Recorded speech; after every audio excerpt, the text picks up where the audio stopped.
નમસ્કાર દર્શક મિત્રો, ગુર્જર ભાસ્કર સાથે હું છું આપની સાથે પાયલ બાંભણિયા। તો જોઈએ આજના મહત્વના સમાચારમાં। માળિયાહાટીના બ્રહ્માકુમારી સેન્ટર ખાતે બ્રહ્માકુમાર રાજયોગી નિર્વયભાઈજીની શ્રદ્ધાંજલિ તથા બ્રહ્મા પૂજન કાર્યક્રમ યોજાયો। માળિયાહાટીના બ્રહ્માકુમારી સેન્ટર ખાતે બ્રહ્માકુમાર રાજયોગી નિર્વયભાઈજીનો દેહત્યાગ 19 સપ્ટેમ્બરના રોજ થતા તેઓશ્રીને શ્રદ્ધાંજલિ અર્પણ કાર્યક્રમ માળિયાહાટીના બ્રહ્માકુમારી સેન્ટર ખાતે રાખવામાં આવેલ હતો। આ શ્રદ્ધાંજલિ કાર્યક્રમમાં ગડુદુર ગામના વીર જવાન દેશ ખાતર શહીદ થયા હોય તેમને પણ યાદ કરી શ્રદ્ધાંજલિ આપી હતી।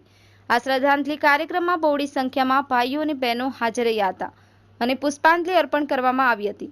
આ સાથે બ્રહ્મા ભોજન પણ રાખવામાં આવ્યું હતું।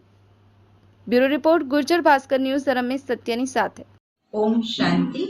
બ્રહ્માકુમારી રૂપાબેન આજે માળિયાહાટીના ખાતે પ્રજાપિતા બ્રહ્માકુમારી ઈશ્વરીય વિશ્વવિદ્યાલયના મહાસચિવ બ્રહ્માકુમાર રાજયોગી નિર્વેરભાઈજીએ 19 સપ્ટેમ્બરના રોજ દેહત્યાગ કરી અને અવ્યક્ત વતન તરફ પ્રયાણ કર્યું।